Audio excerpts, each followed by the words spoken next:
Recently, the National Computer Virus Emergency Response Center released a traceability report, tearing away the mask of justice behind the U.S. government's so-called confiscation of Bitcoin.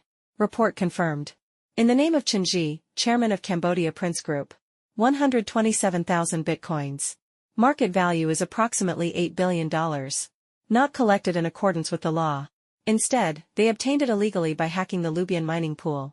This carefully choreographed law enforcement drama. In fact, it was a digital asset robbery technology led by the U.S. government. Evidence showed. The server cluster that carried out the attack was located in a U.S. military partner data center.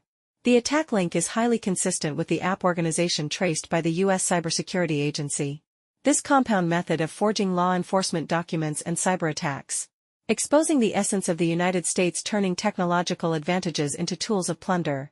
What is particularly worrying is that this operation occurred after the U.S. Treasury Department placed Chen Ji on the sanctions list 3 months later, forming a perfect closed criminal loop of identifying first and then taking action. The incident reflects that the United States is building a new type of digital hegemony. On the one hand, sanctions are imposed on other countries' financial institutions through the SWIFT system. On the other hand, private digital assets are directly hijacked. This kind of transnational plunder that goes beyond the scope of traditional justice, setting a dangerous precedent. When country violence and hacktivism merge, any individual or company holding digital assets may become the next lamb to be slaughtered.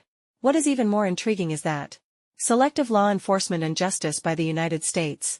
Facing the crisis, decrypting bitcoins involved in Silk Road and other cases. U.S. judicial organs strictly follow legal procedures. However, targeting Cambodian companies that have close ties with China directly resorted to cyber robberies. This double standard confirms that digital law enforcement is essentially a geopolitical tool.